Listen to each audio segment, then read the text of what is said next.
का लीजिए सारे दिन का जायजा। देश, दुनिया और आपके शहर की वो खबरें जो मायने रखती हैं आपके लिए। सुर्खियां हर रोज सुबह 6 बजे सिर्फ एनडीटीवी इंडिया पर।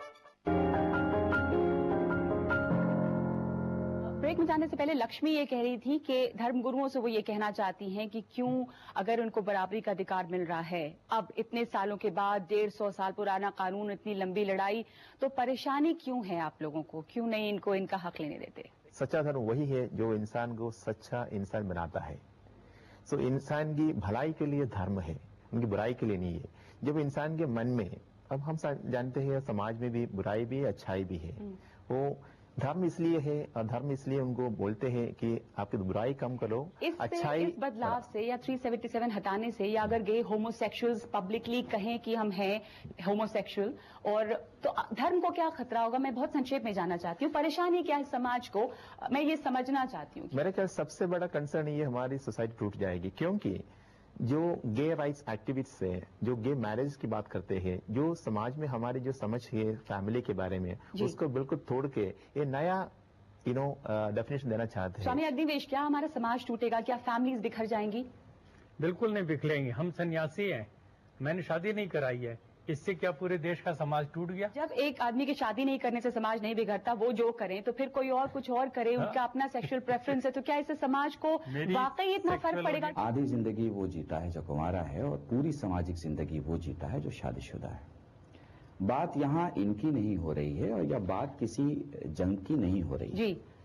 जहां जहां तक मेरी आवाज जा रही, मैं पहले भी कह चुका हूं कि ये सारा मामला मजहब का नहीं है, मुआशरे का है। और मुआशरे में आप मजहब का नहीं है, फिर भी मजहब के ही तहत इसको अपोज लोग कर रहे हैं। आपको ये भी लगता है मजहब के तहत अपोज नहीं कर रहे हैं? मैंने पहला तो रिलीजियस ग्रुप्स जो हैं वो ही क्यों इसके खिलाफ हैं? आप सवाल रिलीजियस ग्रुप से कर रहे हैं तो वो उसी मुंह से जवाब देंगे जिस मुंह से वो कुरान की आयतें पढ़ते हैं। आप लोग प्रोटेस्ट आप लोग करेंगे इसके खिलाफ? अगर इसके आगे अब पार्लियामेंट में बात उठती है और कानून बनता है, तो एज ऑर्गेनाइजेशन, एज ग्रुप, क्या इसके खिलाफ आप जाएंगे? आपको इसका खतरा लगता है? देखिए, जैसे स्वामी अग्निवेश ने कहा, ये लोग पहले से पाए जाते हैं, पहले से ये लोग हैं। उन्होंने कहा कि हम सारे मजहबों को, सारे उलमाओं को मानते हैं, कोई आलिम, कोई गुरु या कोई फादर आके रोड पे मुखालिफत नहीं कर रहा है। क्यों नहीं बराबर समझ सकते हम इनको? नहीं, बात बराबर की नहीं है। आप ये तो समझिए ना कि चीजों का मुकाबला उसकी सिन्फ से होता है। एक कैमरा है आपका, तो कैमरे का मुकाबला माइक से नहीं होगा, सूरज का मुकाबला चांद से नहीं होगा। अब जो ये सब कुछ हो रहा है, क्या ये पब्लिसिटी के लिए हो रहा है? क्या ये राहुल हैं या बाकी जो गे कम्युनिटी है, जो होमोसेक्सुअल्स हैं, क्या वो ये सब सिर्फ एक तमाशे के लिए, पब्लिसिटी के लिए कर रहे हैं, और हम लोग क्या बढ़ावा दे रहे हैं? और एक तो कानूनी मुद्दा है, जो कानूनी मुद्दे पे हमारा जो फैसला हमारे सामने है, लेकिन मेरा कहना ये केवल कानूनी मुद्दे पे हमें इसको सीमित करना नहीं चाहिए जी। ये तो एक सामाजिक मुद्दा भी है। ये सामाजिक मुद्दा हम बिल्कुल किनारे नहीं करना चाहिए। जो समाज पे इसका क्या असर पड़ेगा, जो व्यक्ति का, जैसे मैंने पहले भी कहा था, व्यक्ति का व्यवहार सचमुच लार्ज सोसाइटी पर पड़ेगा उसका। जी, इसके पहले कि हम कानूनी मुद्दे पे जाए, सामाजिक मुद्दे पे मैं आपसे पूछना चाहती हूँ, आपको लगता है कि आपके समाज में क्या फर्क पड़ेगा? कल आप अगर खामोश थे कि आप गए हैं, आज अगर आप लोगों के सामने कह रहे हैं, तो उससे समाज को फर्क कैसे पड़ रहा है? देखिए, पहली बात तो यह है कि आपको समझना पड़ेगा कि यूनिटी इन डाइवर्सिटी का कॉन्सेप्ट, और जो फैमिलीज की बात कर रहे थे, फैमिली सिर्फ हस्बैंड, वाइफ और चिल्ड्रन नहीं होते, बहुत अलग अलग तरीकों से फैमिली होती है। फैमिली में एक हस्बैंड 4 वाइफ भी होते हैं, एक हस्बैंड 1 वाइफ भी होती है।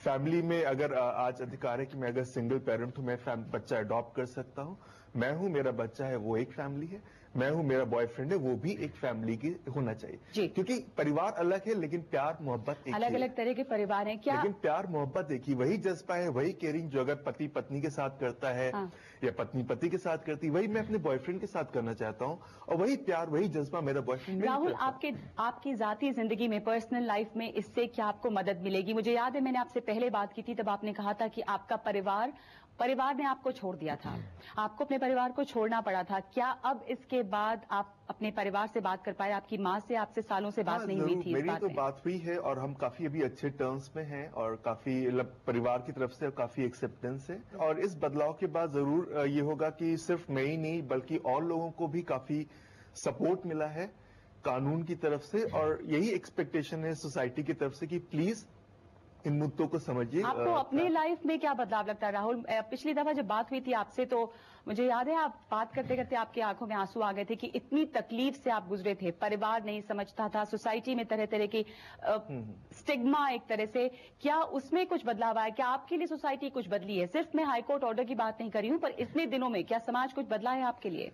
डेफिनेटली मुझे लगता है कि मुझे जिस तरह का सपोर्ट मिला है, अब मिलना शुरू हुआ है, जिस तरह से लोगों ने एटलीस्ट मेरी फैमिली ने या मेरे बाकी रिलेटिव्स ने जिस तरह से समझा है और जिस तरह से सपोर्ट किया है, मुझे लगता है कि मेरे लिए वो मेरा समाज है। वो मुझे एक्सेप्ट कर रहा है, वो मुझे प्यार दे रहा है, वो मुझे मोहब्बत दे रहा है, वो मेरे लिए बहुत मायने रखता है, बहुत अहमियत रखता है। ऐसा लगता है जैसे कि आपका ये चॉइस था कि आप गे हैं, आप होमोसेक्सुअल हैं, आप पुरुषों को पसंद करते हैं, क्या ये चॉइस है? Are you gay by choice? नहीं, डेफिनेटली नहीं। मुझे जहां तक याद है, जैसे तो क्या प्रॉब्लम थी आपके साथ? नहीं, मुझे प्रॉब्लम ये थी, मेरे साथ प्रॉब्लम नहीं थी, प्रॉब्लम थी सोसाइटी को मेरे साथ, क्योंकि द थिंग इज कि वो समझ नहीं पा रहे थे। हर तरह से हम हर जगह देखते हैं कि आदमी एक औरत, आदमी औरत, तो एक तरह से वो माइंडसेट में हो जाता है। उसके अलावा हम नहीं सोच पाते हैं कि और भी तरह का प्यार हो सकता है। सबसे बड़ी बात नगमा ये है ओरिएंटेशन का सवाल। इसको जब तक एक साइंटिफिकली हम स्वीकार नहीं करेंगे तब तक ये बहस मॉरलिटी के दायरे में घूमती रहेगी और लोग इसको एक्सप्लॉइट करते रहेंगे अपने अपने नजरिए। देखिए, मैं यहाँ उस जज की बात नहीं कर रहा हूँ जिसने फैसला लिखा, उस फैसले की बात नहीं कर रहा हूँ कि फैसला क्या है। हमारे दोस्त वकील साहब ने मुझे बताया कि 105 पेज का फैसला है, बहुत बड़ा फैसला है। सवाल यह है कि हर वो अच्छाई जिसकी गोद में बुराई छुपी हो, वो अच्छाई नहीं होती। क्या बुराई छुपी है इसके गोद? पहला आजादी मिलना, दूसरा आजादी के बाद मान लीजिए जैसा मुझे बताया गया इन लोगों की शादियों का होना, तीसरा समाज में आप वो 377 देखेंगे तो जानवरों के साथ रिलेशन का होना। अगर ये सारी चीजें हमारी समाज में धड़ल्ले से और खुले आम होने लगे। मौलाना साहब, आर्टिकल 377 को स्ट्राइक डाउन नहीं किया गया, रीडिंग डाउन हुआ। केवल और केवल इस अंश को क्रिमिनलाइजेशन नहीं करना। ये नहीं करना। इतना हुआ है। सुमित, आप लॉयर हैं और आप इससे जुड़े हुए हैं। वॉइसेस अगेंस्ट 377 ये ऑर्गेनाइजेशन है, यानी कि वो आवाज जो सेक्शन 377 के खिलाफ है। ये डीक्रिमिनलाइज करने से क्या मदद मिलेगी? आपको लगता है कि सिर्फ एक शुरुआत भर है, पर वाकई इससे काफी फर्क पड़ेगा? और क्या ये सिर्फ दिल्ली तक सीमित है या हिंदुस्तान भर के तमाम गे कम्युनिटी इससे खुश हो सकते हैं? पहले तो मैं कहूंगा कि ये कोई नई शुरुआत नहीं है। ये मानव अधिकारों का एक बहुत लंबा सफर है जो कि कई सालों से, कई दशकों से चलता आ रहा है। इसके अंदर जो मानव अधिकारों की बात हुई है, उसके अंदर है समानता का अधिकार, उसके अंदर है अपनी जिंदगी इज्जत के साथ जीने का अधिकार, उसके अंदर है कि आपकी निजी जिंदगी में कोई दखलंदाजी ना करे उसका अधिकार। ये कुछ ऐसे अधिकार हैं जो कि समाज में सब चाहते हैं, कौन नहीं चाहता कि समानता ना हो। और आज दिल्ली हाई कोर्ट ने इन मानव अधिकारों को मानते हुए कहा है कि ये अधिकार लेस्बियन, गे, बाइसेक्सुअल, ट्रांसजेंडर, हिजड़ा, कोती सभी लोगों को जी। तो ये अपने आप में ऐतिहासिक है। तो ये क्या रिड्यूस करता है, कम करता है इनकी हरासमेंट की स्कोप को, क्योंकि इसके तहत हरासमेंट क्या वाकई होती थी? जी। आप 377 के अगर आप रिपोर्टेड केसेस देखेंगे तो उसके अंदर आपको पता चलेगा कि केसेस रजिस्टर्ड हुए हैं। हालांकि सरकार का ये दावा रहा था दिल्ली हाई कोर्ट में कि इस कानून के अंदर ज्यादा केस रजिस्टर होते ही नहीं है। लेकिन नगमा, सच्चाई ये है कि जो कुछ भी रजिस्टर होता है उसके पीछे कई केसेस होते हैं जो कि कभी रजिस्टर होते ही नहीं है। कई ऐसे लोग होते हैं जिनको पकड़ा जाता है, मारपीट की जाती है, उनसे पैसे छीने जाते हैं, उनको कई दिनों तक, कई रातों तक कस्टडी में रखा जाता है और उसका कोई आपको कहीं रिकॉर्ड नहीं मिलेगा। लोगों को ब्लैकमेल करा जाता है। तो इस हाई कोर्ट के फैसले के बाद क्या इसमें कमी आएगी सुमित? मुझे लगता है कि कमी आएगी, क्योंकि सबसे पहले तो एक बहुत हौसला बढ़ा है कि सभी लोगों के मानव अधिकार हैं। और क्या ये सिर्फ दिल्ली में हौसला बढ़ा है या हिंदुस्तान के दूसरे शहरों में भी लोग देश भर में पर इससे बहुत कंफ्यूजन है कि एक दिल्ली हाई कोर्ट का फैसला है तो एक जगह की हाई कोर्ट जो फैसला देती है क्या वो पूरे देश पे लागू होगा? देखिए, ये पहली बार है कि दिल्ली हाई कोर्ट ने ऐसे मसले पे अपना फैसला दिया है। इससे पहले किसी भी हाई कोर्ट ने 377 की संवैधानिक वैलिडिटी नहीं देखी है। तो इससे जरूर देश भर में एक इसके ऊपर संवैधानिक सोच बनेगी कि कौन से मानव अधिकार हैं, किन लोगों की चर्चा हो रही है और ये जो अधिकार हैं सभी को हैं। तो मुझे लगता है कि इसका सबसे बड़ा तो हुआ ये है कि मीडिया में जो चर्चा हो रही है उससे बहुत अच्छा है, क्योंकि इससे पहली बार ये मुद्दा खुल के सामने आया है। मैं एक बात इसके बारे में कहना चाहूंगा, हाई कोर्ट की बात। आप देखिए कि हाई कोर्ट ने अपने आप फैसला नहीं, हाई कोर्ट को सुप्रीम कोर्ट ने रेफर बैक किया है। नाज फाउंडेशन और अंजलि गोपालन पहले जब हाई कोर्ट ने रिजेक्ट कर दिया था, डिसमिस कर दिया था, वो सुप्रीम कोर्ट में गए। सुप्रीम कोर्ट ने हाई कोर्ट को कहा फिर से इस पर विचार करो, तो एक इनडायरेक्टली सुप्रीम कोर्ट की भी मोहर इस पे लगी हुई है, फैसले पे लग गई। आप चाहेंगे कि और मजबूत फैसला कम से कम इसको डिक्रिमिनलाइज करने के लिए, आपराधिक नहीं है वो करने के लिए, इस पर आप भी अग्री करते हैं कि क्रिमिनलाइज नहीं करना चाहिए? देखिए, जो पैदाइशी जो है उसको उसके हुकूक के लिए तो कोई मना नहीं कर रहा। जी, सिर्फ इतना ही आप कह रहे हैं कि इसको बढ़ावा नहीं देना चाहिए। हाँ, तो अभी जो हो रहा है, आपको ये डर है कि ग्लैमराइज हो जाएगा शायद ये, फिलहाल और आगे इस तरह से ये डर क्या है, नहीं देना हमारा, ग्लैमराइज ना करिए, इसको मतलब लीगलाइज मत करिए। इसका मतलब अगर आप लीगलाइज करें तो फिर आपको एंडोर्स कर रहे हैं इसको, इस बात को। उससे क्या आपको ये भी डर लगता है कि जो हमारी नई जनरेशन है, जो यूथ है, वो बाय चॉइस एडवेंचर के तौर पे या कुछ क्या गे या होमोसेक्सुअल होने लग जाएंगी? मैं एक बात कहना चाहूंगा, जब आप होमोसेक्सुअल टेंडेंसी की बात कर रही है, ये कैसे उत्पन्न होता है? क्या इनेट होता है, जो जन्म के साथ होता है, या एनवायरनमेंट में जो व्यक्ति जो एनवायरनमेंट में रहता है उस एनवायरनमेंट से भी उसको प्रभाव होता है?